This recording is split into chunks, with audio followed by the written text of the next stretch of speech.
you. I'd just like to take a minute and say thank you to our sponsors, Sturdy Bank and Shore Medical Center. They are great partners of the Chamber, and we really appreciate all that they do. We promise today we're going to stick to our agenda. We will have you out of here by 10 a.m. We're going to start off with Jeff Whitaker. Jeff is a certified speaker with the John Maxwell team, and he concentrates much of his time having workshops and seminars, as well as consulting individuals on communication. So he's going to talk a lot about, how to talk to millennials effectively. So at this time, I'd like to turn the microphone over to Jeff so he can outline today's presentation. Please welcome Jeff. Thanks, Dave. Like number 10, I guess? Okay, great. It is great to be here. How's everybody doing this morning? I'm so excited to be here because Ocean City means so much to me. I was thinking this morning when I got up, I was just thinking of when I was really little. We grew up I came from Bridgeton, and a couple of times when I was little, I remember we would come to Ocean City, we would spend a week, we'd rent a home, and we'd go to Mulford Seafood one night. That was a big thing. We'd go to the boardwalk, we'd go to the beach. It was such a part of my childhood. And then as my family moved down here, I grew up in Absecon. And then when I got married, I've worshiped in your town. My wife and I were married in Ocean City. I asked her to marry me at 5th and the Boardwalk, looking back at Wonderland Pier, Granted, it was February and everything was closed, but I did. And so even today, we spend time over here. I remember as a little kid, every Friday night, my dad would say, your mom gets to go shopping, and we'd come over to Staten's. And if my sister and I were really good, and we didn't crawl underneath the clothes racks, he would take us outside to the annex and around to the toy store. And that was the cool part. So I have some fond memories of Ocean City, and so I'm just glad to be here. So I'm excited about that. I'm excited about what you're going to hear today because, I think there's been one word that's really stuck in my mind in the last couple of years, and it's the word intentional. And that word is something that has stuck in my mind for my own life and what I'm doing right now. You need to be intentional because time goes by so fast. And a couple of us were talking this morning about, this was 10 years ago that this happened. I said, wow, I can't believe it's been that long ago.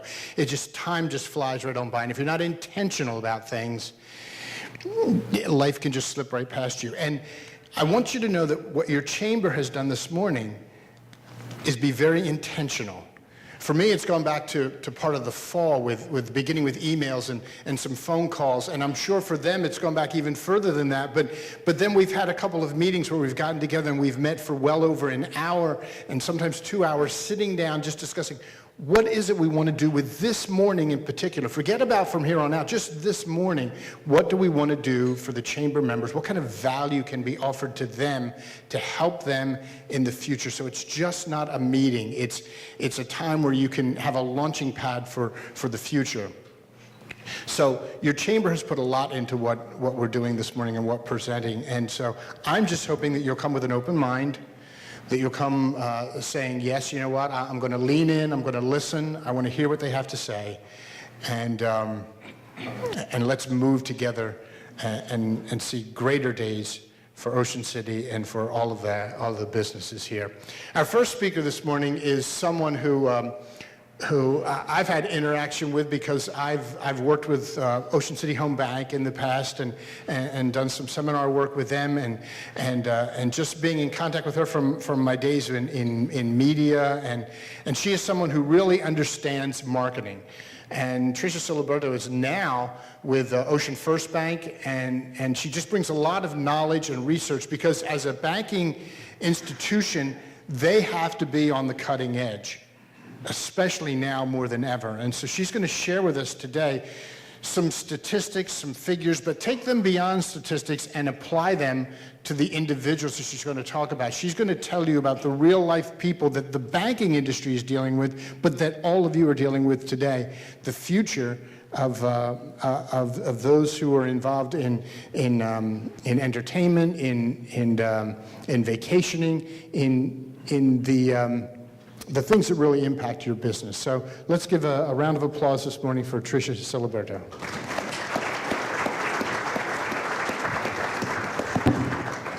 I'll put this way down. Good morning, everybody. Good morning. Just by a show of hands, I'm actually from, we all have different generations. I'm from Generation X. So from a show of hands, how many of you are from Generation X? Okay, so of those people who were part of the Generation X, how many of you, when you were younger, were told that you were lazy, you were irresponsible, you didn't have a lot of money, you didn't have a lot of potential, and you weren't really who anybody wanted to focus on? Does anyone ever remember hearing that about their generation? And now if you look at yourself now, and you look at yourself as, you know, a more seasoned adult, and you see what you're doing in your life, how you're contributing to your life, do you think to yourself, I'm not lazy, I'm not irresponsible, I have a successful career, I'm actually contributing to the economy in a great way, I'm traveling, and I'm buying things, and I'm, you know, raising families and doing everything that we do? But how many people think of millennials and think they're lazy, they're irresponsible, they don't have a lot of money, they don't contribute to society, and kind of give the same exact thing that we had heard when we were younger? And then I could go to baby boomers. How many baby boomers were told when they were a certain age the same thing, and it can go on and on and on. When you think of millennials, we have a perception, and it's something that we think of. And I think part of it is it's a certain age that we're at. When you're a certain age, you have certain qualities. But what you're going to find with the millennials is that they are turning into the generation that is going to continue Ocean City, and it's going to make money for Ocean City, it's going to bring value. But they have such a unique perception on things, and we're going to find out, and I think the explanation of what I said, we're going to find out how digital and social and all those things just weave into every single thing that they do, and that's what makes them unique, and that's what makes them special, and that's what makes them somebody who you should stand up and take notice of.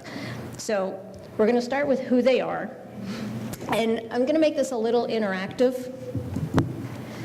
And I'm going to kind of ask you questions and kind of say, I want to see what you know about millennials, and I want to see if what you think you know about them is what you actually know. So I'm going to ask the first question. I have it right here. So the current population of millennials is, does anyone have a guess? Is it 30 million, 50 million, 80 million, or 125 million? Say 80 million. 80 million. You are correct. The current population of millennials is 80 million. And by being 80 million, it makes the millennials the largest generation in history. Not just in terms of right now living, there are more millennials on the earth than any other generation. They're also the largest generation of births. So there were 76 million baby boomers born between 1946 and 1964.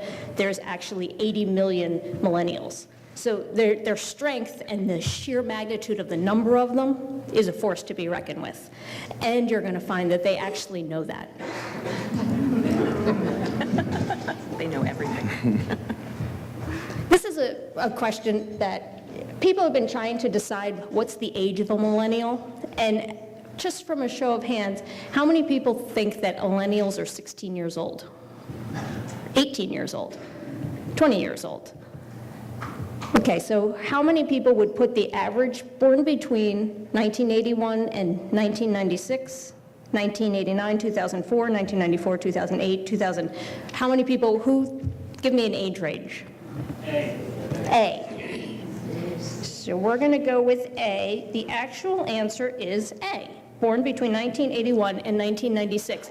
And I actually just got these numbers because it depends on who you ask. They have different age ranges of who millennials are. Pew Research, which is one of the biggest research firms in the world, they actually just within the past month said going forward, any research that they do on millennials will be based on this age group. So it's an important thing to realize that the oldest millennial is 37 years old. So they're not the 18-year-olds or the 20-year-olds. They're college graduates. They have families. have jobs, they have homes, they have vacation homes, or if they don't have vacation homes, they're at the point where they might start looking for vacation homes. So they're very important people. And one thing can you go back one? Sorry. One thing to realize about millennials is that why that they're defined as who they are, some of the things that define them, one thing, when they decided who was millennials, yes, the turn of the century is one thing, but they said that these kids or these young adults were all old enough that they remember 9/11. So they might have been young at the time, but it had an impact on their lives. And these people never actually knew a time in their life where there wasn't the threat of terrorism. And that has molded them and shaped who they are. They've had the Iraqi war, they've had different conflicts, and then in 2008 they had the Great Recession. And that shaped who they were too. So when Pew Research came up with it, they said these are the defining things. These are what we need for people to remember, and this is what's shaping them. And one thing, while they're not technically digital natives, meaning that there has been times in their life where there wasn't so much digital, they're digital junkies. Their whole entire life is digital. They've watched the evolution of probably none of them remember a flip phone, but the flip phone to what it is now. And if you ever look at a millennial, there's never a time they don't have a phone in their hand. And it's true. We laugh at it, but it's very important too, because if you have something in your hand and you use it every single day, you need as a business to make sure that you're delivering your information to where they are, and that you're making sure that if they're going to research where to travel, if they're going to research where to buy a home, if they're going to research which rides to go on, or actually where to go, that you're delivering it to that phone because it's an extension of who they are. So then I just wanted to wrap up Millennials by the Numbers with just a couple more facts that you might find interesting. The average age of average income is $40,581. Their educational level, 34% of millennials have a bachelor degree. They're actually the most educated generation in history. And a large part of that goes back to that Great Recession because there were no jobs for them, so they just kept getting educated. There's some that are still getting educated because they're hoping that it'll give them the edge to get them the job. They represent 25% of the population, and by 2020, which is in 2 short years, they will account for 1 in 3 adults. So when you're looking around Ocean City and you're thinking who's coming to Ocean City and who will be coming to Ocean City, 1 in 3 adults is going to be the population of our tourism. And then their children will also be coming with them. They represent 33% of the workforce, and again, by 2020, they'll represent 50% of the workforce, because they'll finally get out of school and get a job. They're passionate about social causes, with over 70% volunteering to improve the world. That's one thing that really defines this generation, is that they do love, they love the environment, they love organizations. Look at Tom's shoes. They love Tom's shoes, which, I can't wear them. They're very uncomfortable shoes to me. I'll be honest.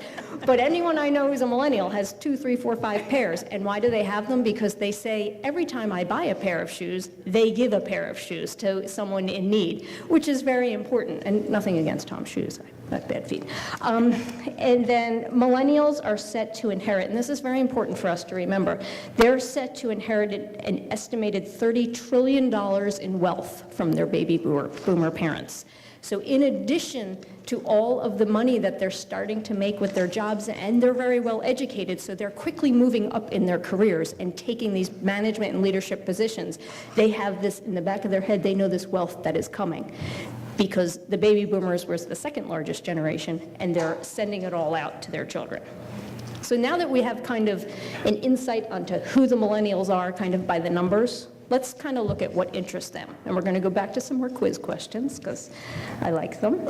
Blank percent of millennials say have an overwhelming desire to travel is their main motivation to work each day. Does anyone have a guess? 15, 40, 70, or 95%? Well, it's not 95, but it is 70% of millennials say an overwhelming desire to travel is the main motivation to work every day. And this is very important for Ocean City, probably the most important statistic. They love to travel, and they love to travel often. They go everywhere. They love the beach. They love to spend money where they go. They love to immerse themselves in the local culture, and they love to be a part of what they are. The next question, a survey of millennials by Reader's Digest, I don't know if millennials read Reader's Digest, but they are surveying them, revealed that millennials plan to spend blank dollars on travel in 2018. So $750, $2,500, $5,000, or $7,000? They plan to spend $7,000 on travel. And that's a lot of money because generations before averaged $4,500 or $5,000 in travel a year. And older generations, and as the generations have gone, and I will say the least generation that travels is baby boomers. They're the traditional travelers that take 1, maybe 2 vacations a year, and it's a big family trip to wherever they were going. The Generation X started traveling more. They really did enjoy, can I go somewhere for a weekend, visiting friends, they don't live in the same spot. The millennials have taken it to a new level. They, as we learned, their whole entire existence, and I've read research on research, is how can I travel? I read somewhere that they said that travel is the second most important thing to them in the world, like in their life. It even went above their family in some people. So it's very important. So millennials take to the road. So I just added a couple more statistics so that we can see, and I kind of touched on this, 35% of millennials plan to take more vacations next year.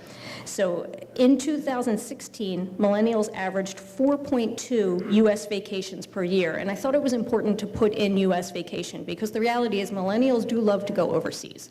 They love adventure and go places they've never went. But 4.2 U.S. vacations impacts Ocean City directly.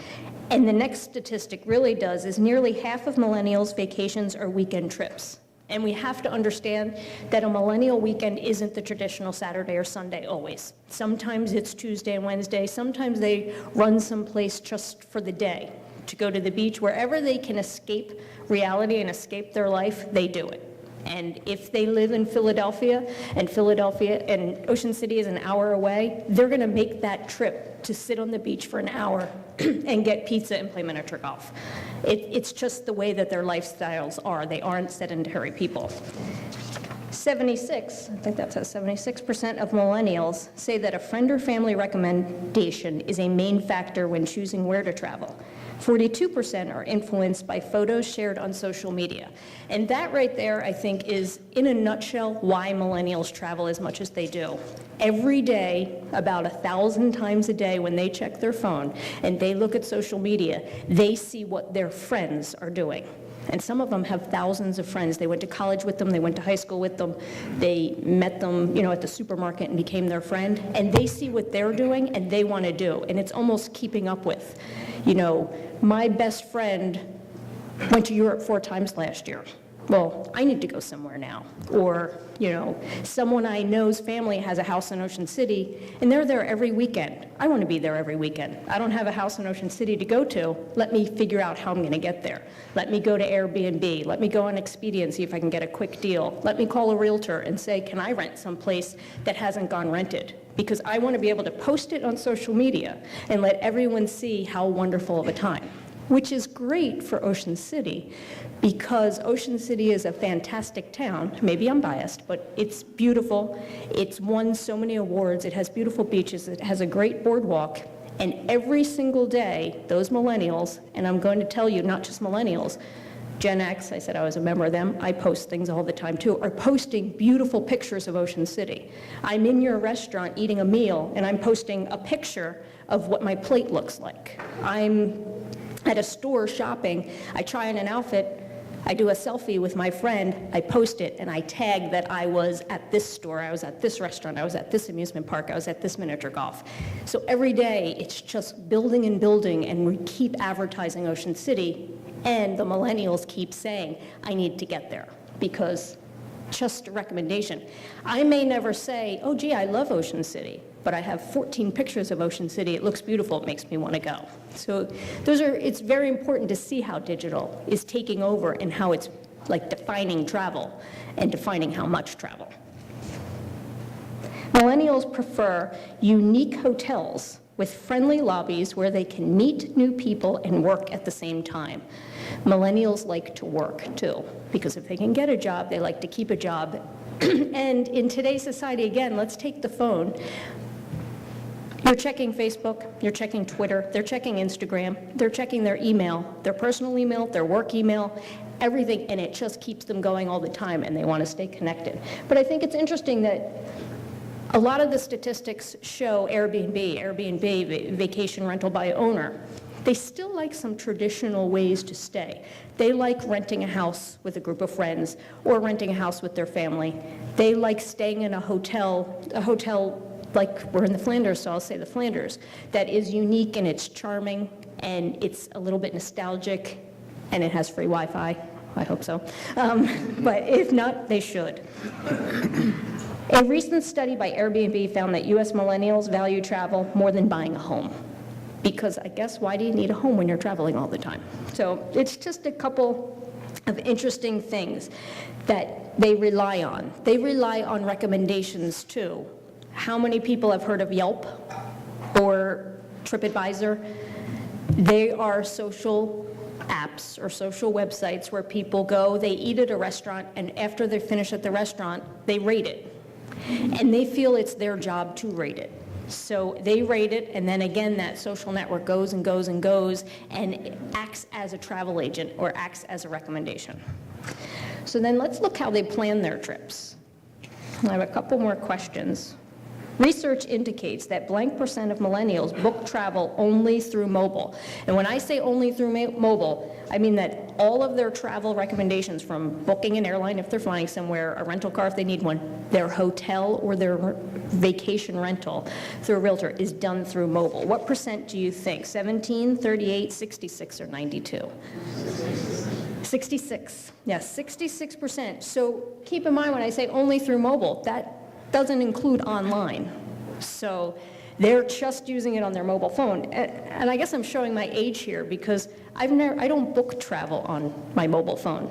I book it online, but I take my phone, and I've just now started researching it, but I guess my eyes aren't as good, so I think, let me go over to the online and do it that way. But they just use their phone. I have a niece who's a millennial, she's 24 years old, and she just booked a trip to New Orleans, and she just went through her mobile phone. We were sitting at dinner while she booked the flight and the airline. And I looked over and she's like, oh, I booked. And I was shocked that, she just did it all that quickly. But that's how they go. Everything, again, it's that social and it's that digital that is defining what they do and how they act. Number 6. Blank percent of millennials research their vacation online. So now we're adding the online element. This should be an easy answer. 90%. So 90%, so we still have 10% of them. And I'll use my family again. I have a nephew who's 22, who's a young millennial, so he should be even more of a digital native. He actually just recently told me that he thinks you should go into the bank still and make deposits because that's the way that way he interacts with people, he gets his lollipop and talks. So he's part of that 10% that's probably not researching things online. He's sitting with the travel agent. But millennials use digital to plan.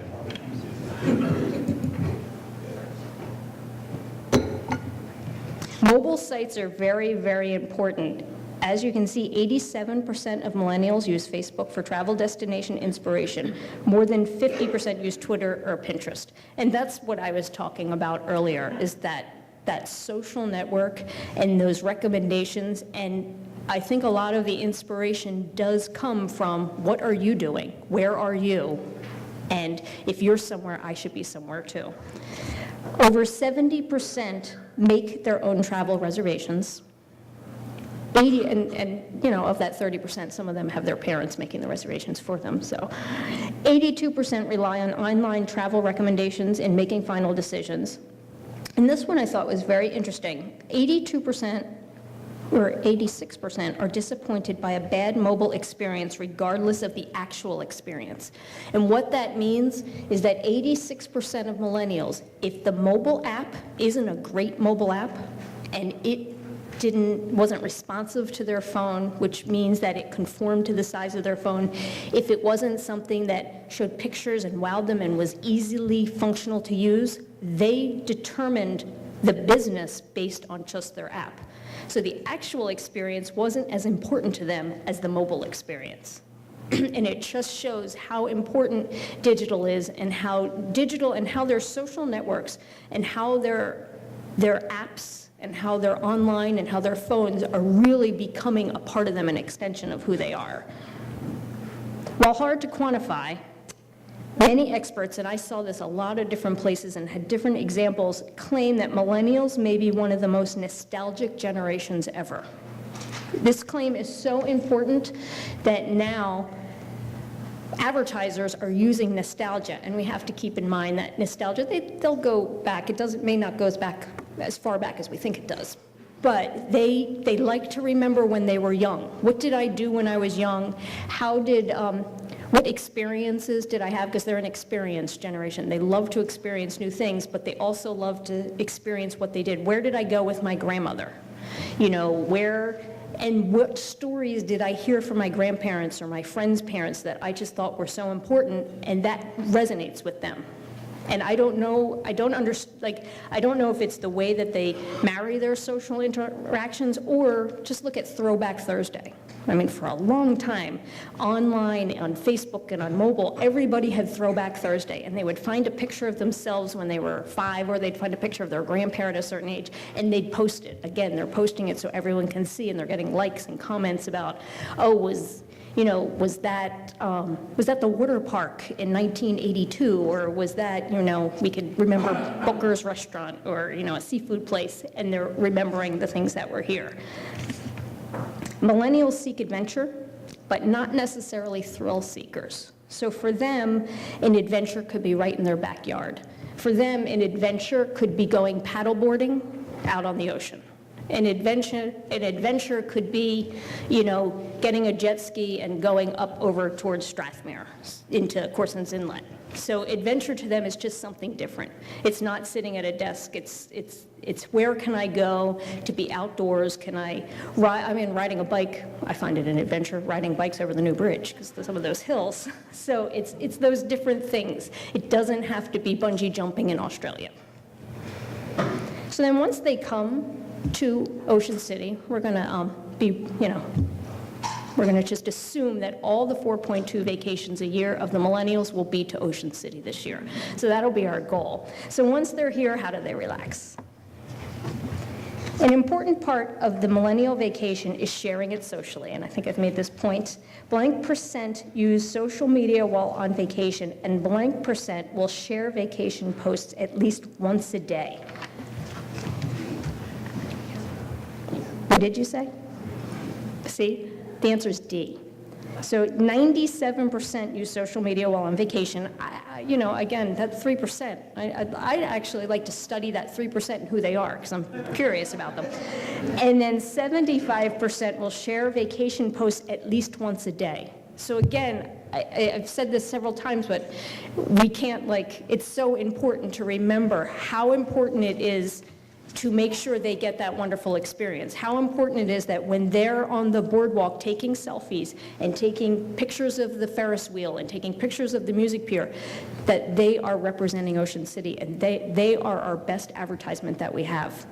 And I'm going to argue that that statistic spans a lot of other generations, because as millennials infiltrate into society, and as technology grows and grows, it's not just millennials. These percentages go down slightly for certain things, and I'm going to go to the banking world. So if, using a mobile app, if 90% of millennials use the mobile app, it only goes down to about 78% of Generation X use a mobile app, and then maybe 52% of the baby boomers. And so it's still, all these other generations are adopting this technology. They might not be native to them, but how many people in this room, millennial or not, when you go on vacation, takes pictures with your phone of where you are?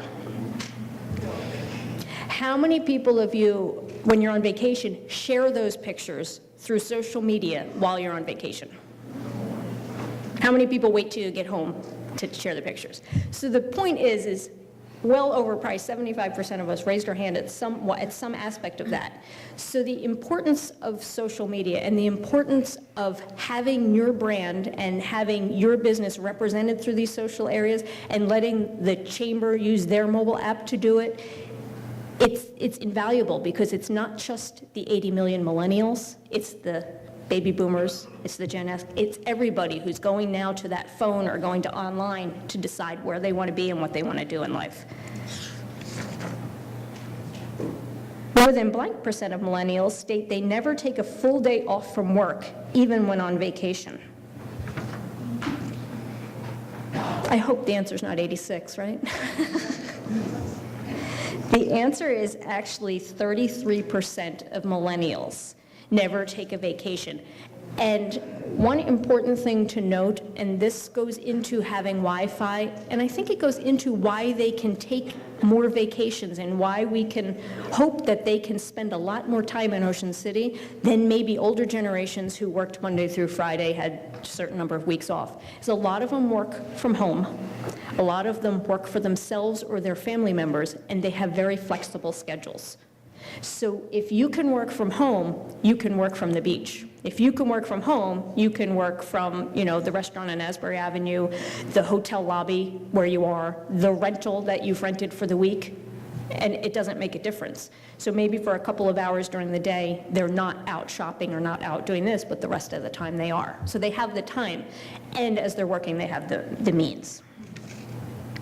We live in a very connected world, obviously, and that connected world just makes wherever you are a place to vacation, to work, to enjoy at one time.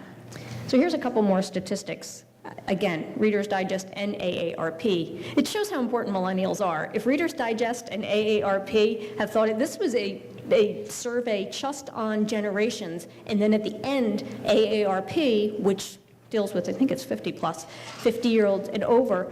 At the end of the survey, what they were trying to say was, this is why we need to really understand millennials, and as their travel services, why they need to find a way that they can tap into millennials at a younger age, because they know how important it is. A recent AARP study of travel by generation found that 29% of millennials, and look, I can't even read, plan to take a summer vacation, and this is good for us, and over 35% plan to take multiple weekend trips.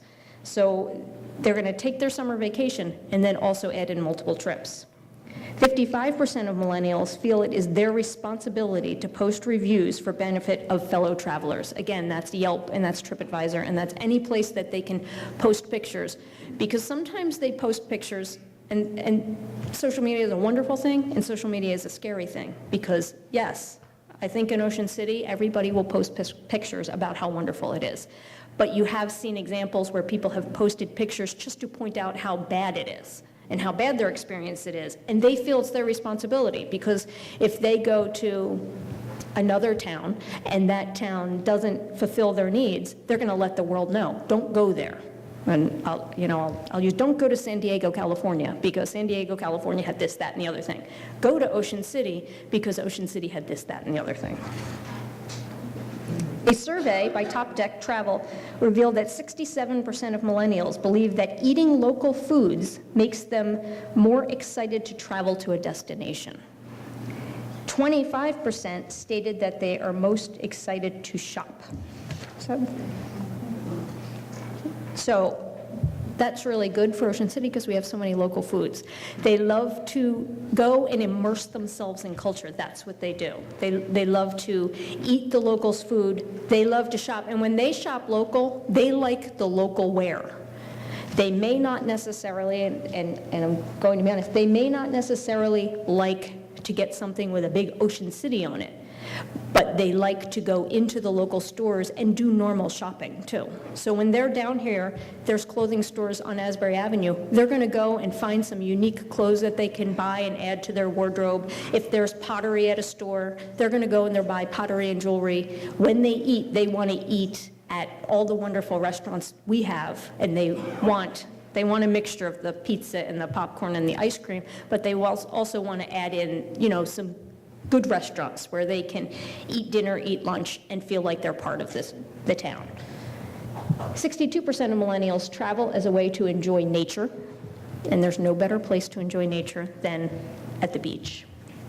A new survey from Resident Consultory points to the increasing importance of millennials in family travel. As we just learned, and some people knew, some people didn't, millennials span up to 37 years old. So millennials have children, and millennials have growing families, and millennials take family vacations. 44% will vacation with their kids in 2018. 41% of millennials with kids will visit a beach resort in 2018, and millennials with children cite safe travel destinations is their number one concern. So when people travel with children, they travel to places that children enjoy. And they travel a lot of times for their children, but millennials don't 100% make it about their children. They make it about an experience that they can all enjoy together. So they are going to go on the rides, and they are going to go to the beach, and they're going to play miniature golf, but they're going to also add in elements of things that they like to do too.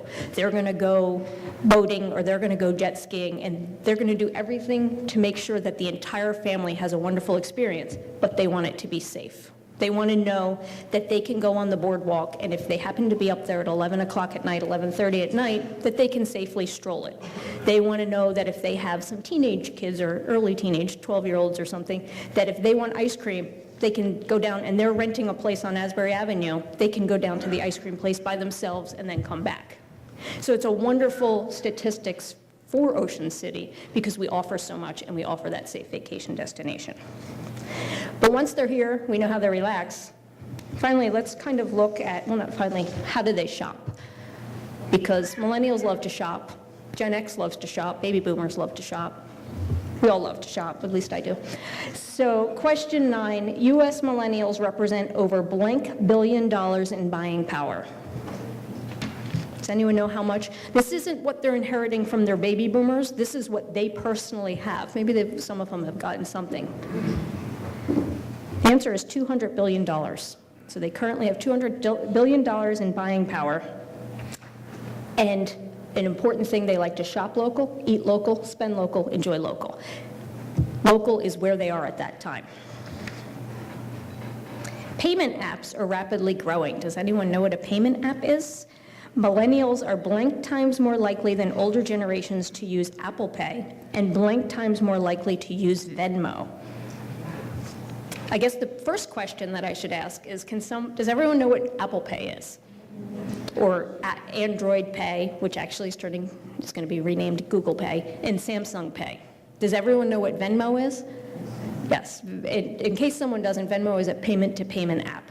And so if I go somewhere with Dave Allegretto, and Dave and I have lunch, and he doesn't have any cash, I have a credit card, and I pay it, he Venmos me the money. So he just goes into his little app, sends it over to me, and then I collect the money.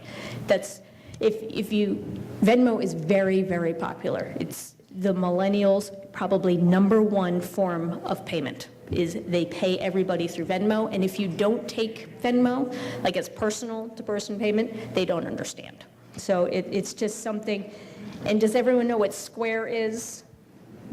And if you don't know these things, I would recommend brushing up on them because they're very important. One thing to note about millennials is they do carry cash to a certain point, but they don't expect to have cash. So if they have cash, they'll pay with cash. But if they don't, and many of them don't, and they go into a store or a restaurant, they'll wonder, why can't I pay here? If they see the sign cash only, sometimes it disturbs them a little bit. It's not to say that they won't go and get the cash, but it's very important for convenience to be able to accept it. And even better if you can do the Apple Pay. If they don't have to pull out their card, they're even happier. Those are just some things in the reality of the millennial world to think about in forms of payment and accepting payments. By 2020, millennials' buying power is set to increase to $1.4 trillion and represent 30% of retail sales. 67% of millennials feel more comfortable buying from companies that donate proceeds to charity, and we've already talked about that, but this is the statistic behind it. According to Nielsen survey, millennials have the highest affinity of all generations for shopping local, which is very interesting to me because we live in a world of Amazon and, of big box realtors closing down, but as those big box realtors close down, what you'll find is unique small shops opening up. So they're going to go to Amazon to buy the commodity items or things that they could get anywhere, but they love a unique pair of earrings, or they love to go in and browse shops that have interesting things. One example of a store that's very, very popular now, and it's not a local store, but it kind of tries to appear that, is, has anyone ever heard of Francesca's? So Francesca's is in malls and outlets, and it's just a little, it reminds me of a store that you'd see on Asbury Avenue, actually, because it's a charming store, it has different things, and it's unique, even though it's a chain, and millennials love that store. They're making that store as popular as it is, and they feel like they're in the mall, but at a local store. So anytime you can have that unique shopping experience, it's very helpful.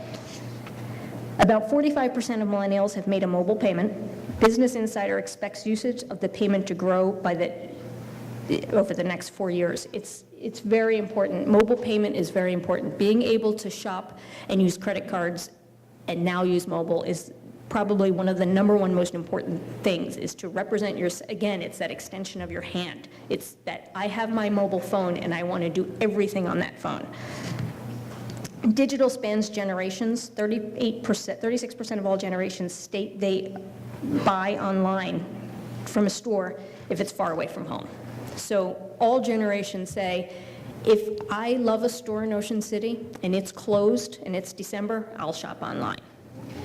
So that's just some of the statistics and their buying powers and how they act. And I know you think to yourself, well, who are these people? I have all these numbers going around in my head.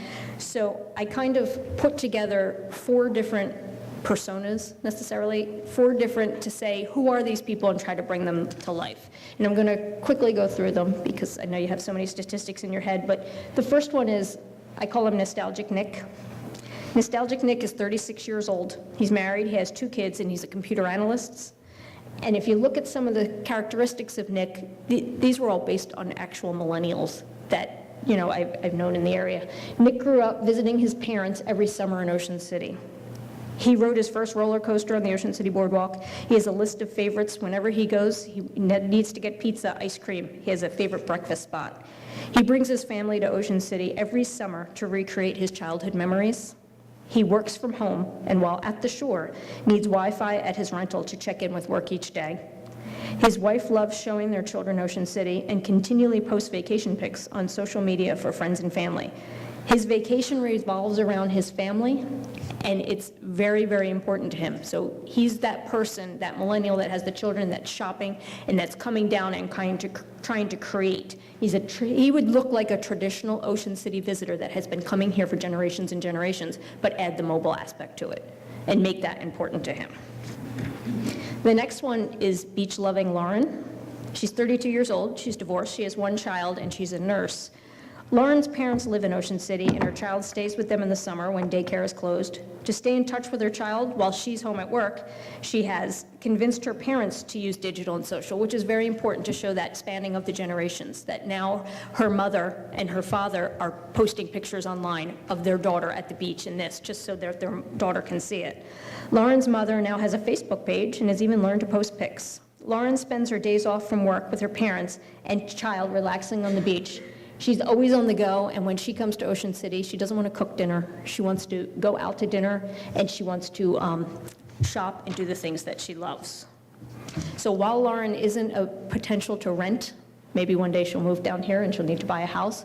She's not staying somewhere. She's still doing that Ocean City experience with her family while she's staying here. Eco-friendly Frank. He's 28 years old. He's engaged. He has no children, and he's self-employed. Frank loves the outdoors and spends his vacation boating, paddleboarding, biking, and kayaking. His fiance's job, she has a travel blog, and she's focused on posting selfies of meals eaten at restaurants while on vacation. That's actually based on a real person I know who posts selfies. That's their job, is they have a blog like that. He does not have a set work schedule, and whenever he gets the chance, he goes away. He's a vegetarian. He enjoys local food. He and his fiance collect souvenirs from each vacation place and prefer locally made unique items. He's passionate about the environment and prefers shopping at places that give back to their community. Frank, and perhaps even nostalgic Nick, also love Ocean City so much that when the opportunity arrives, they would love to buy a second home in Ocean City. So when they have the means to do it, they're going to be your market to say, I come here so often and I'm renting so often, I might as well buy. And then home for the weekend, Whitney is 24 years old, single, no children. She's a grad student, and she is working as a waitress. And what she does is she grew up in Ocean City. She moved away for college and now lives in Philly with her friends. During the summer, she and her city friends visit Ocean City to shop, eat, and enjoy the beach. She has a list of the best of Ocean City, and every trip has to show every person all the great places that Ocean City has to offer. Having never written a check, they expect to make all their purchases with Apple Pay, and when they are out to dinner or buying something, they often Venmo each other payments. She believes it is mandatory to document every aspect of her visits through Twitter, Instagram, and Snapchat. She's creating an experience. A great thing for her is her and her friends would like to do a paint party, or they would like to go a place where they can make beads, and it's things at Ocean City. Can they go on an eco tour kayaking? It's experiences to share with them. So those are just 4 people who are your market. They look similar, but they're very different than people who have come in the past. Things that they love are selfie stations. They love the environment, a great mobile app, electronic payments, fun experiences, hashtags. What can your site give them, and how can you use them? It's important to say, how can I get them to come here and love here, and how can I use them to promote me in the future? So I think it's going to go to Jeff, and he's going to take it a little bit deeper now that you understand a little bit more about the millennials, how to market to them. Thanks a lot, Trish.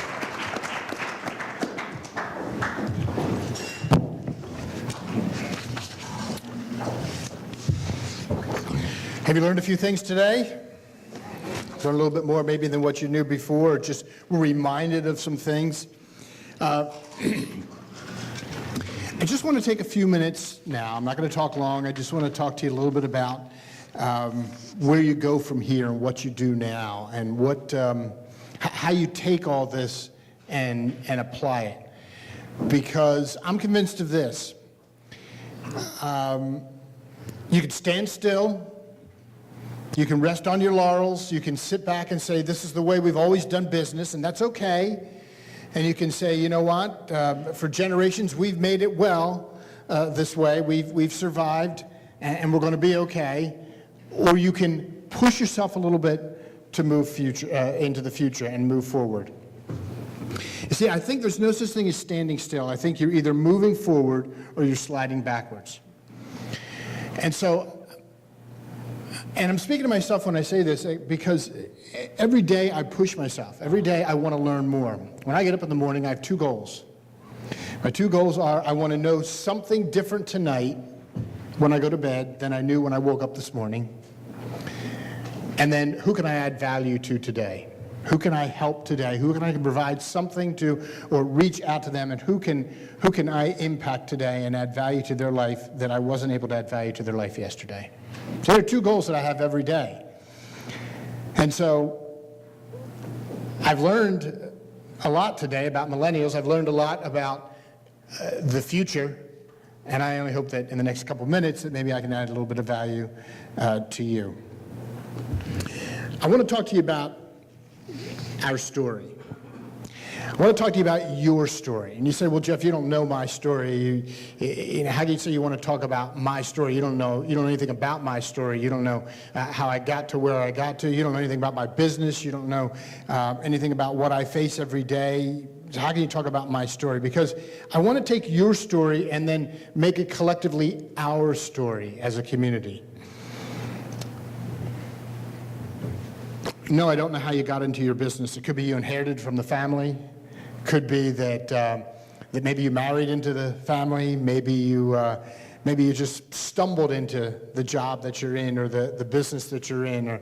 Or maybe it was an investment one time and you say 25, 30 years later, gee, I didn't realize this is where I would end up and this is where I am with my business. And we've always done things this way, or we've always moved in this direction. And I want you to come with an open mind this morning thinking, is there something different we can do? And I want you to look at your story and say, what does it collectively mean to our story as a community? Because the reality of all this is the future is dependent on each one of you, each one of us, because we can't do anything in a vacuum anymore at all. So we all have to come together and say, what can we do collectively as a community to push Ocean City into the future and to move Ocean City where it needs to be?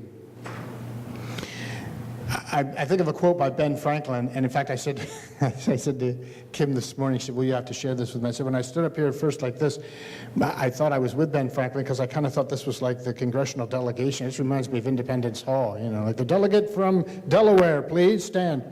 Anyway, Ben Franklin once said, and this was when we were getting ready to sign the Declaration of Independence, and he looked at everybody and he said, if we do not all hang together, we will most assuredly all hang separately. That's a pretty profound quote. And I think that applies to all of us in business as well. Because every one of us has skin in the game. And because, as we've heard today, there are dollars to be gained, guess what? Millennials love the concept of immersing themselves in story. And the times are changing. They're different than they were 20, 30 years ago. My first job, by the way, in radio was right in this town. It was right around the corner. I drove past it this morning. It was at 8th and Asbury. It was at what was then WSLT radio station. Beautiful music. And I worked an overnight shift. And my job was to babysit the computers. And if truth be told now, I slept most of the night, but the computer alarm would go off, so that would wake me up if we went off the air. But I'd babysit the computer. But the one thing I got to do, it was my first job in radio, the one thing I got to do was I got to rip the weather forecast off the teletype wire. Now, this is going way back. I mean, it was a tick, tick, tick, tick, tick, and the forecast came over, and I would read it out and record it. And it would play about every half hour. And that's how people knew when they got up in the morning. It was kind of cool to say, that I was responsible for helping them know how to dress in the morning for what they could expect for the day. Guess what? I'm going to ask you a question. Can somebody in here right now tell me what's the temperature going to be in Ocean City tomorrow? Anybody know? Can anybody tell me what the forecast high is for tomorrow? Sunny and 70. Sunny and 70. You've been in marketing, haven't you? Yes. Anybody know? What's it going to be? You know what? I saw several of you people go just like this. Because you know what? Yeah, Vero Beach, yes. Wouldn't we all like to be in Vero Beach right now? You don't need me to come on the radio now and tell you what the weather forecast is going to be tomorrow. When I grew up, my grandmother lived with us. And this is going back to the 1970s, she would not go to bed at night until Herb Clark on the Channel 10 News told her what the forecast was going to be the next day. She could not go to bed until Herb Clark delivered the weather. We don't need Herb Clark anymore. We don't need to wait up till the 11 o'clock news to find out what the weather's going to be. It's as easy as coming right here. And this is a new appendage. I mean, I carry this all the time. I'm looking at everything on here.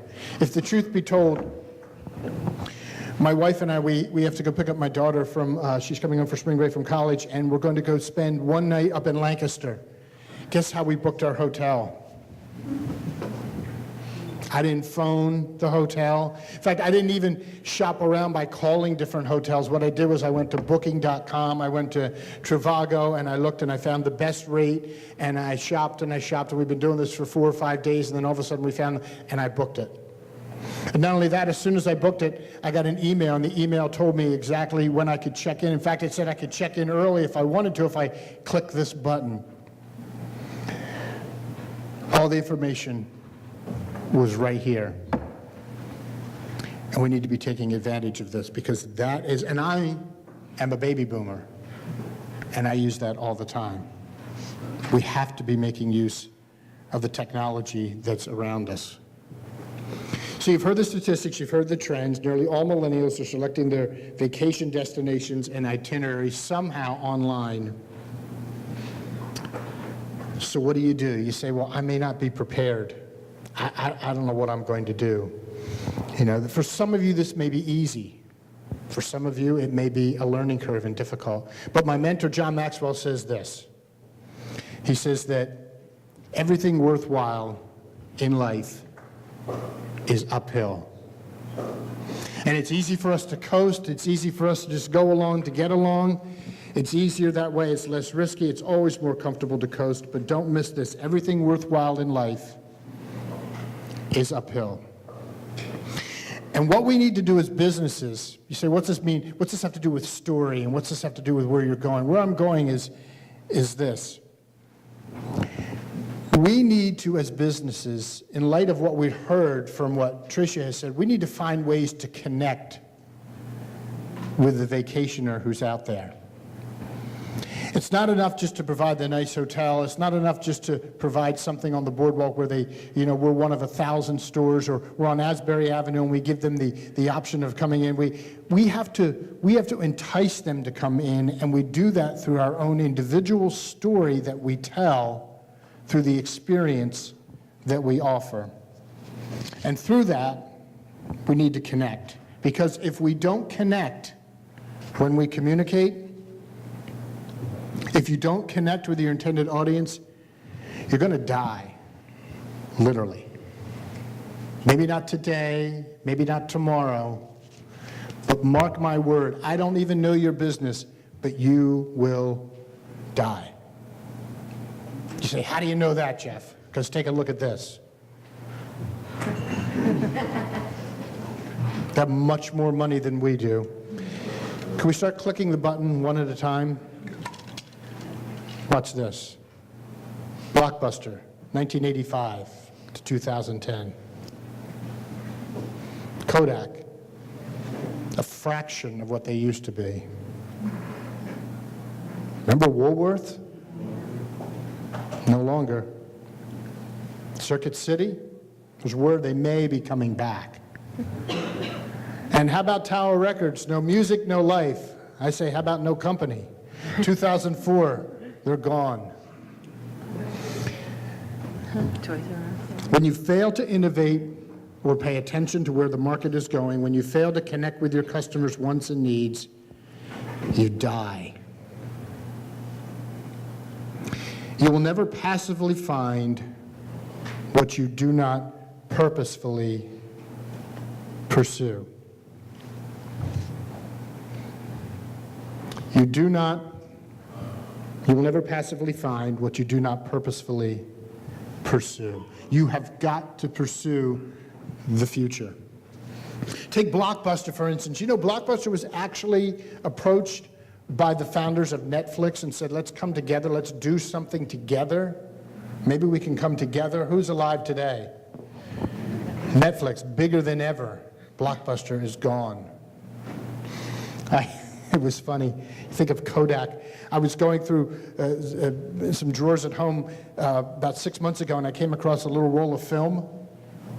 And my youngest girl said to me, she goes, Daddy, what's this? What's this? And I had to explain to her what it was. I'm saying it's time that we draw on the best of the heritage and the traditions of this island. We don't leave the past behind by any means. This island has some great traditions and great history. And I told you a little bit about some of my fond memories of growing up. And every time I come over the bridge, the new bridge now, I think of what it used to be. I think of growing up, and I have fond memories. And a lot of those millennials and a lot of those Generation X and baby boomers are still looking at those memories and those childhood remembrances that they have.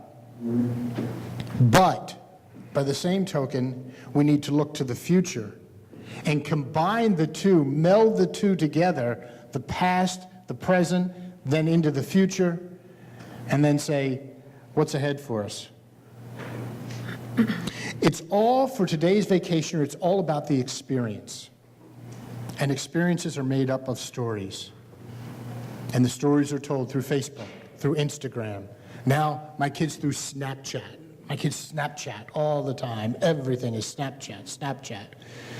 And filters. When you go into a town, you say, I don't even know what you're talking about. You go into a town, and you can put a filter on for Snapchat, and it says, welcome to Ocean City, or I'm on the boardwalk, or where that's their world right now. And the more you connect with these people and tap into what they are tapped in, the better chance you have of taking them and your business along for free publicity and exposure. And it's exposure, everyone, that you can't buy. You can't buy this exposure. When someone takes a photo of a thing, of something they participated in, or they take a photo of their meal and send it out, you just don't know the impact that it's going to have. I gave this example. We were having a meeting and a couple of weeks ago with the chamber. I gave this example. A friend of mine's daughter is getting married. And she put something out. She says, I'm getting married in like 4 or 5 months. She says, and I have no idea. I'm still looking for a place. It was to have the reception. Any ideas? All this stuff came out on Facebook. Have you tried this place? Have you tried that place? My wife chimed in. Hey, I was at this place before, and they really have good service, and they seem like all of it. And it was all unsolicited from the business themselves. It was solicited by this person looking for a place to go, and everybody who had experience with them now was advertising for them. And there was one place in particular that got advertised over and over and over again through the exposure of these people who were responding. Do you think that there's a good chance they're going to get the business? Yes, because they're intentional about their social media, and because they're intentional about their social media, the payoff is coming right now, and it's not costing them a dime. We connect when we immerse our vacationers in a story, an experience that is greater than our own. It's part of a bigger story. It's part of a story that is America's greatest family resort, but it's all of us together. How many Philadelphia Eagles fans do we have here? They are Super Bowl champions. Can you believe it? They're Super Bowl champions. But can I tell you something? Yeah, you can give them a round of applause. Can I tell you something? What got them to the Super Bowl this year is not going to get them to the Super Bowl next year. And they better be aware of that, and they better know it. And what made this America's greatest family resort last year, it's not going to make it America's greatest family resort tomorrow. And your chamber wants to come alongside of you, and they want to say, let us help you, and let's partner together, and let's resource our energies together, and let's not be this person against that person, or this business against that business. Let's come together as a group and say, what can we do collectively to have a better future? And that's what it's all about. It's about the experience. It's about the story. It's about the collective story of what Ocean City is. So quickly, I want to go through something. What is our story? I want to share with you quickly three quick ideas of what you need to do as a business. These are practical things. You can go back. Maybe you're doing them already, but these are things you can go back and do right away this afternoon when you're looking at your customers and clients. Let's go through this quickly. Number one, connecting is all about others. It's not about you. I say your story, but your story has to somehow relate to the people that you're coming in contact with. It's about other people. Zig Ziglar said you can have everything in life you want if you help enough other people get what they want. What do they want? It's not what you want. It's not what the folks who owned your business before wanted. It's not, with all due respect, it's not what your grandparents wanted, because what got them there then is not going to get them there tomorrow. You can have everything in life you want if you help enough other people get what they want. And so it's not about you, it's about the other person. And so you've got to ask yourself three connecting questions. You've got to ask yourself this. You've got to say to yourself, how am I answering these? My vacationer, my customer, my client? Because they're asking this of you. Do you care for me? Do you really care about me? That's what they want to know. That's what millennials want to know today. They want to know, do you care about me? Am I just a number, a means to an end, or do I have any value? They want to know, can you help me? Do you have what I need? Do you have my best interest in mind? Can you help me? They want to know, can I trust you? This is a big one. In today's corporate environment and in today's cynical society, trust is something that's been lost. It's been lost between employers and employees. It's been lost between customers and business owners. They want to know, can I trust you? And when you make it all about the other person, you're going to see that it's a win-win situation in the end anyway.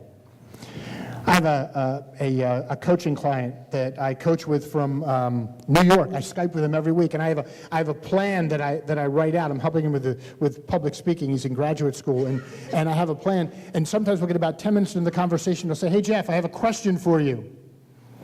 I say, "Okay, this is going a little off the agenda, but ask me the question." He asked me the question. We never get back to the agenda. We get done the whole session. I said, "So is everything okay?" "Yes. This was like the best session I've had in weeks." Because I answered his question, because I met him where he was. And it wasn't about my agenda, it was about his agenda. So the key concept here is connecting begins when the other person feels valued. Your customers or clients need to feel valued. They need to feel like they're important to you. Number 2, connectors find common ground. You want to really connect with someone? Go where they are. Participate in what they participate in. Research what they research. Invest your time in what they invest their time in. Ken Blanchard said you can learn a lot by just walking around. He made millions with his book, The 1 Minute Manager, on this concept. You'll learn a lot by walking around. You sit in your office all the time, you don't get out on the front line, you don't see what it's really like. Put yourself in their shoes. Learn to listen, make yourself accessible, and be available. The key concept here, know the reasons that you and your person that you're trying to reach, the person listening, know the reasons they want to communicate, and look for ways to build a bridge. You're building a bridge into this new group of people that we haven't dealt with before. So realize it's not about you. You need to find common ground. And number 3, connecting goes beyond words. Connecting goes beyond words. Connecting is the glue that makes your communication stick. And there are a lot of ways that millennials are connecting today, and we've got to be where they are. We can't be where they are not. So you learn to get plugged in.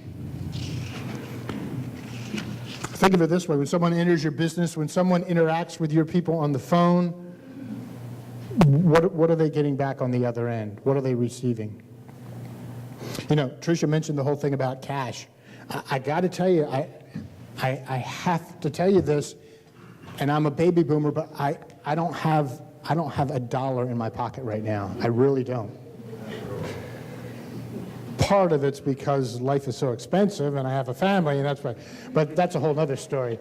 But I don't have $1 in my pocket right now, and if I were to go up on the boardwalk and it was the middle of July, I'd have to go to the bank to get the ATM to take out some money first. And invariably what I would do is I would get up there and I'd find a business that only takes cash, and I understand why some businesses only take cash, and I understand it's a lot easier, and I understand this and I understand that, but millennials don't understand that. And you get up there, and then here's what my kids say, "Can I get this?" And I say, "Sure." "Oh, they only accept cash. I guess I have to go to the next store." Or I'm not going to the ATM machine that's there and spend $3.50 to get out a $10 bill. It happens all the time, and that's reality for me. I'm just saying that. So connecting, you need to connect where people are. You need to do what's going to impact them, but also impact your business in return. More than 90% of the impression that we often convey has nothing to do with what we actually say. People hear your words, but they feel your response. So you have to learn how to connect with your clients, with your audience. So the key concept here, the more that you go beyond words, the greater the chance you will connect with people.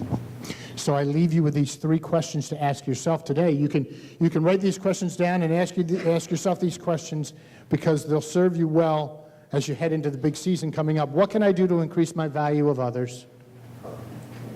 What is the bridge I need to build to connect on common ground? And what do I need to improve to better connect with people? ask yourself these questions. Quick story before I finish here, and I know we're running a few minutes behind, but a quick story here. Last fall, I had a big presentation coming up the next day, so I was tired at night. I was getting ready to go to bed, and I went to bed. My wife and I had been in bed only about 10 minutes. All of a sudden, I heard, beep, beep, beep. It was the fire alarm. It was the fire smoke detector. The only trouble is it was the smoke detector about 10 feet from where I was lying in bed. And so I thought, well, maybe it'll stop. It's not going to stop. So we're laying there about 10 minutes later. I think, well, maybe if I pull the pillow over my head, I'll be able to go to sleep. So it's about 11:30 at night. Eventually, make a long story short, we go about 20 minutes later. My wife says, that's it. I'm going downstairs. I can't take this. Because what I told her was I couldn't find any batteries in the house. We didn't have any 9-volt batteries. She said, we should have replaced this weeks ago, blah, blah, blah, but we didn't.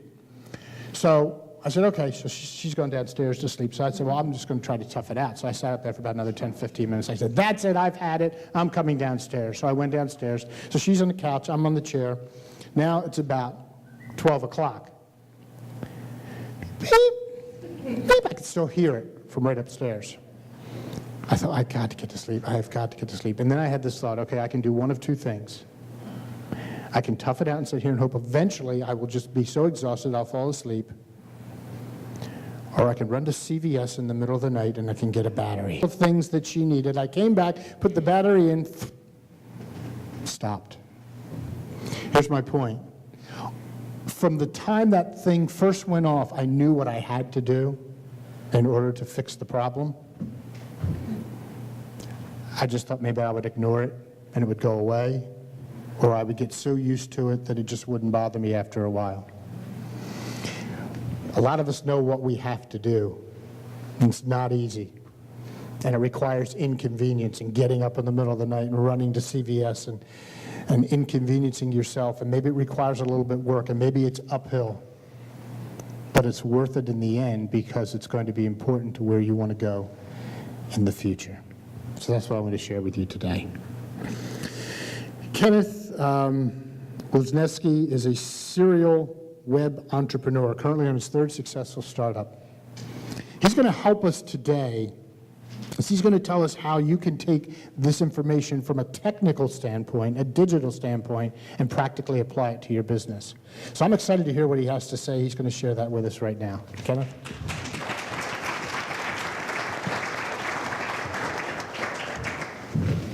Thanks, Jeff. That was a great analogy, by the way. Tough act to follow. Really appreciate it. Thank you. My name's Ken Wisniewski, and I'm, as Jeff alluded to, I'm the owner of WebMax and also in the OCNJ Daily, which hopefully everyone in here follows and reads every single day, multiple times a day.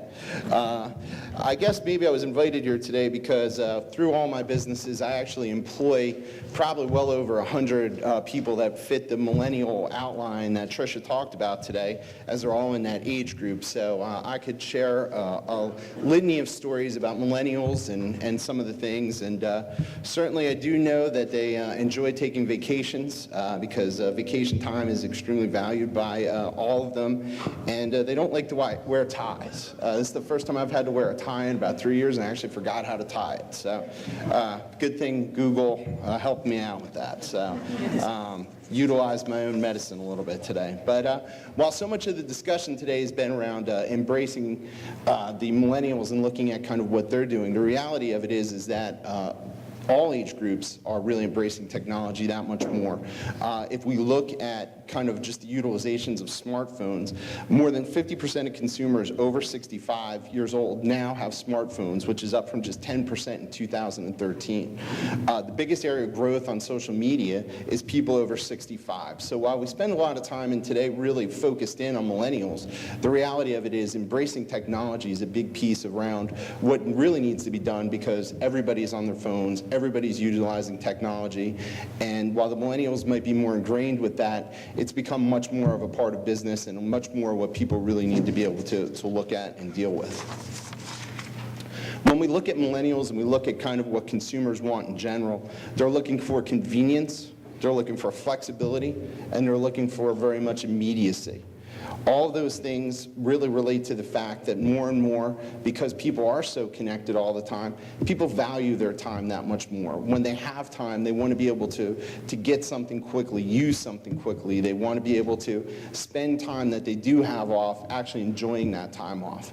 Well, admittedly, if anyone goes to the beach here in the summer or any time throughout the year, what do you see most people doing? They're typically on their phones. What they're doing on their phones is probably a lot in line to what we've talked about today, sharing photos, taking pictures, doing all those things. But even sharing photos and doing those things are considered a period of relaxation for them. The ability to have the immediacy and all those things at their fingertips is really something that I think is the biggest aspect around kind of what consumers are looking for nowadays. One of the pieces that I think the Chamber has done a very good job with is really the introduction of the OCNJ vacation app. Looking at kind of what the process is and some of the things that we're doing with the app right now enables vacationers to have all that information at their fingertips, be able to utilize that very quickly, utilize it on their phones, be able to find it, utilizing things like push notifications to say if there's a delay when the fireworks are, if there's a certain event over that day, whatever it might be. All of those things enable us to really be able to utilize and get the most value out of the smartphones from the vacationers that are here, and ultimately be able to look at how we can impact them even more. One of the new features, and some of the new features that are actually coming out on the app, are things that I think are really well above the curve, and some of those things are utilizing geolocation. So throughout today we talked about just the notion of people coming over the 9th Street Bridge and just kind of, looking at Ocean City in the distance as you're coming over the bridge. The ability for us to be able to reach people as they hit a certain point on the bridge and send them a push notification about events and things that are going on that day is utilizing technology to a very great degree. When people are walking down Asbury Ave or walking down the boardwalk, and as they walk block from block, the ability to actually show some of the stores that are there, some of the specials, some of the things that are going on directly where they are on that block or where they are on that street is really utilizing technology to a facet that I think a lot of the other barrier islands and a lot of the other locations that are very much close to us haven't really caught on to yet. And I have to give credit to the Chamber in Ocean City for really looking to advance that and get that in place before others do. And I think we're really at just the onset and the forefront of what we can do to really enable the app to be able to do that much more. And I think up to this point, it's something, though, that is a great addition. And with things like being able to get beach tags, order event tickets, and all those things directly through the app, it puts us at the forefront of technology and really plays into all the things that millennials or anyone that's immersed in technology are looking for. To wrap up, I was just going to bring up a few points that I think have already been covered to a certain degree by Tricia and Jeff today, but really kind of ties home what all this really means to Ocean City. By 2020, the U.S. Census Bureau says that $7 trillion in assets are going to be controlled by millennials. Millennials value experiences, travel, more than they value things. So they're looking for places to do, they're looking for experiences. That's a big piece of where they're going to spend their money. They want to utilize seamless mobile applications to book travel, which we've covered today, and seems to be something that I think is very important for everybody. They want flexibility. The times that they want to take off don't necessarily line up with a week-to-week rental. They might want to rent from Tuesday to Thursday because they could get those days off. They might want to rent from Wednesday to Sunday. Whatever the case might be, you don't see a lot of millennials or people in general now, because of how connected we all are, being able to take a full week off. It's an evolving system, and it's something that's changing all the time. They want to go to places that are authentic, that aren't corporate, places that have tradition and a story. Ocean City fits that. We're not very corporate. We have a good story. We have good traditions and things that people like to look at, and it does bring back the nostalgic Nick and all those guys. These are things that they're looking for, and it plays right into something that's a very core asset to what Ocean City has. They don't like to carry cash. We talked about that. They definitely want to use more of the apps and things that can able to do that. And I think for Ocean City to prosper is really to embrace the fact that we need to hold some of the traditions and things that we have in place, but also evolve to be able to accept technology as something that can help us prosper and grow in the future. So that's it. Thank you everybody much. Thanks, Scott. Kim Davidson is no stranger to the chamber. She's no stranger to Ocean City. She has been the executive vice president of Ocean City Home Bank and recently retired from that position. And she's been brought in by the chamber to do some consulting and to really help them out with some things. And she knows the culture of Ocean City. She knows our community. And she's been a good friend for, gosh, well over a long time. Anyway, let's give a round of applause now and welcome Kim Davidson. Thank you. Jeff and I actually used to vacation together many, many years ago in our single days. Yes. So, thank you everybody for coming out. I'm just going to do a quick close here and just maybe a little bit of a recap. But oh my goodness, I am just amazed at the information that has come forward today. It is just rich with just significant numbers and statistics and just great information. And I'm excited that I believe we are going to be putting this out on the app, the OCNJ app. So I encourage you, when you have a little more time, pull this information down, pull it up, however you do it. Take a look at it and really start to digest. It's a lot to take in, it's a lot to process, and it's a lot to act upon. And we are asking you to act upon a lot of this. A lot of change, and we all know that change is just not an easy thing. So we encourage you, when you have a little more time, to pull that down and take a good look at that. We talked a lot today about tradition, and tradition we know is so important to this group, to all of our businesses, to all of our community.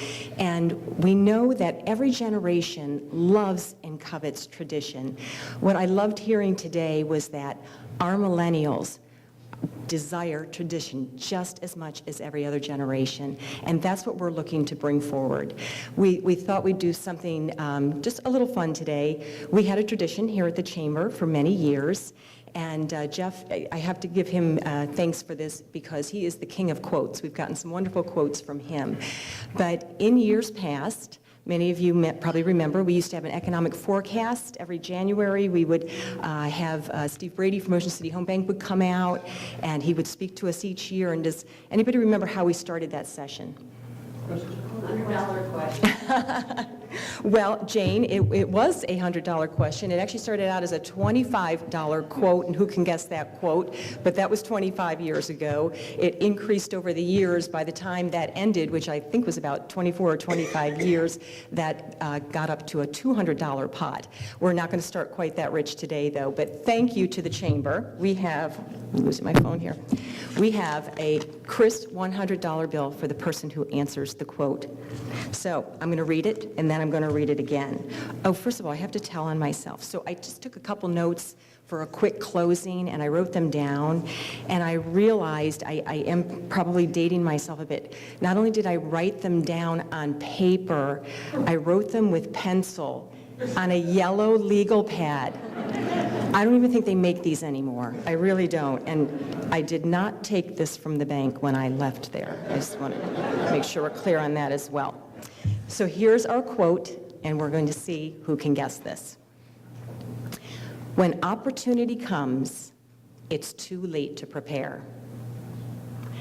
When opportunity comes, it's too late to prepare. Any guesses? Jean? Steve Jobs. No. John Wooden. Yes. Bingo. John Wooden. Congratulations.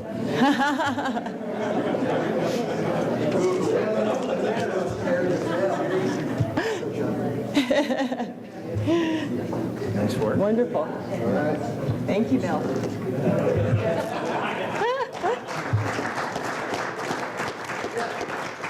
Take your kids on the boardwalk. But it's funny, I walked in this morning and I went to hang my coat up and I thought, oh my word, I don't even think I have any cash on me. And I reached in my pockets and I had $7. And you would have thought it was $1 million. Anyway, so we picked that quote for a couple of reasons.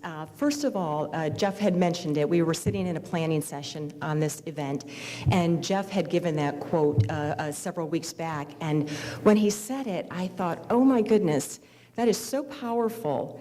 It is such a small quote, but it was so powerful and so timely and so applicable to everything that we've talked about today and just spent the last 2 hours on. And we thought, you know what, we need to put that out there.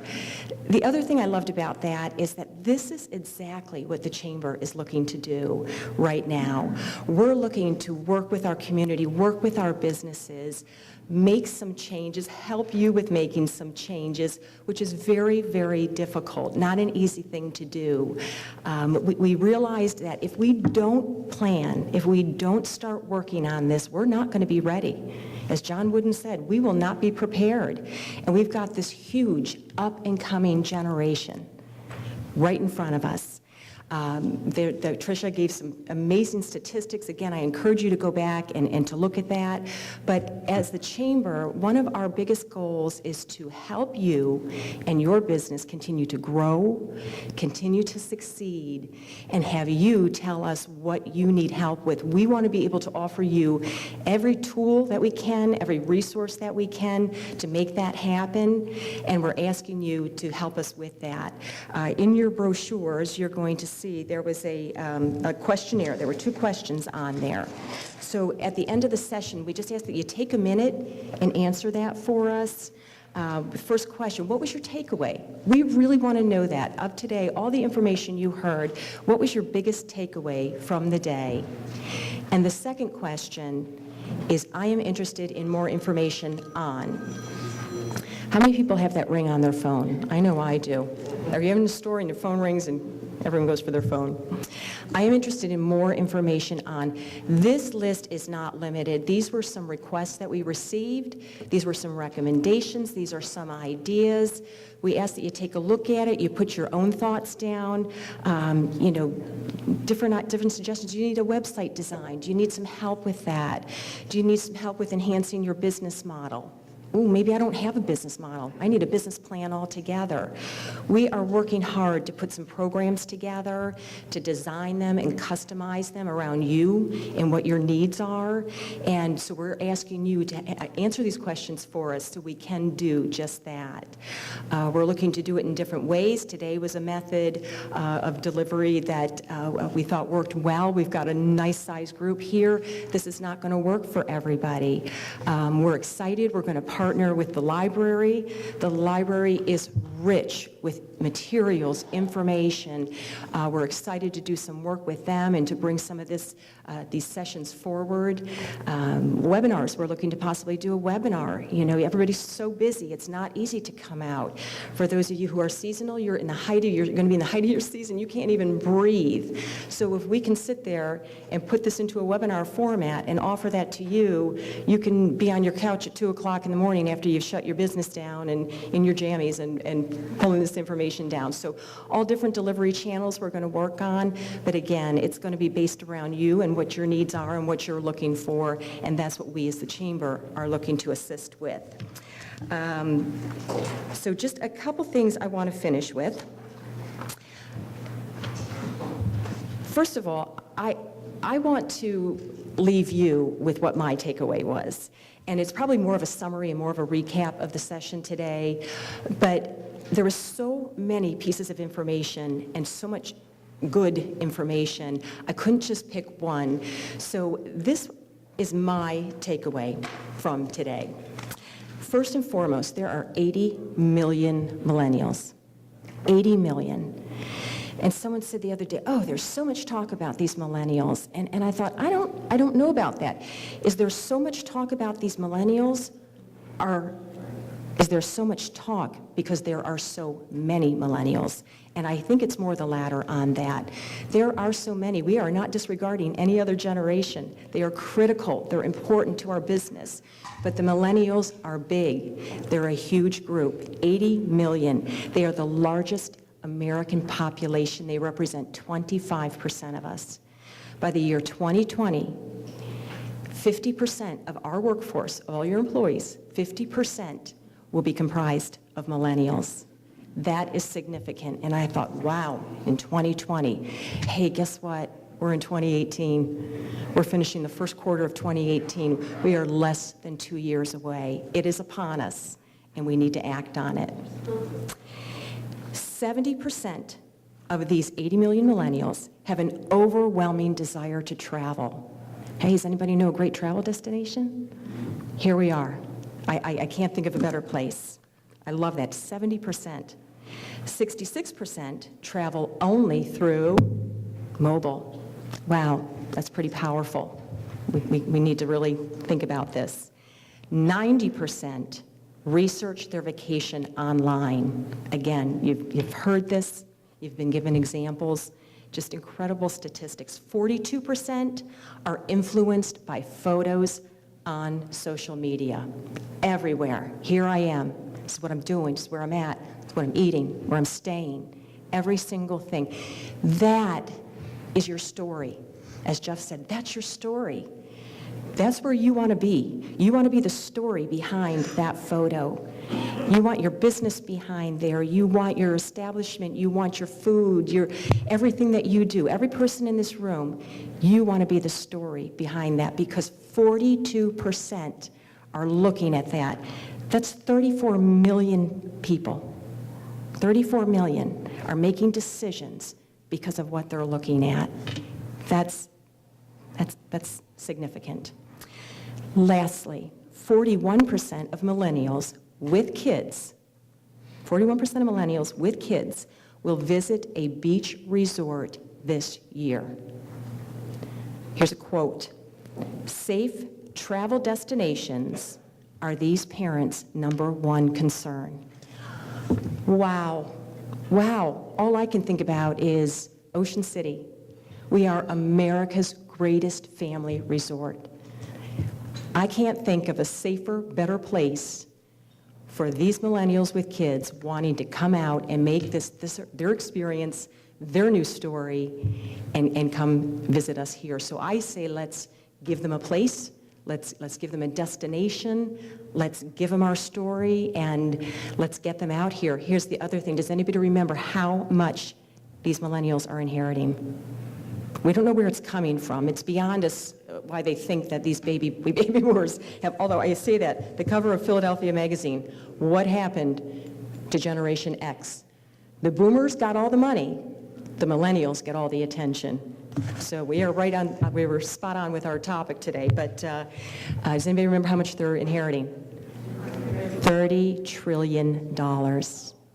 So I say let's get them here. Let's give them a reason to come. Let's give them a purpose, and let's get that some of that $30 million spent. So thank you. Michelle's going to come up, but I want to say thank you to Michelle, to Dave, to Ken, Tricia, to Jeff. Thank you to you all for coming out. We know your time is valuable, and we greatly appreciate. Thank you so much. Don't forget to fill out your insert. We really want to thank Kim, who spearheaded this committee and got us all together thinking and moving forward. We hope to have several sessions like this in our business pro forma for the next couple years. We know there's a lot to learn, a lot of places to go, but we really want to thank this great crew up here. Jeff, you did a great job. Tricia, wonderful information. Ken, wonderful. And Kim, who led this whole charge, thank you so much.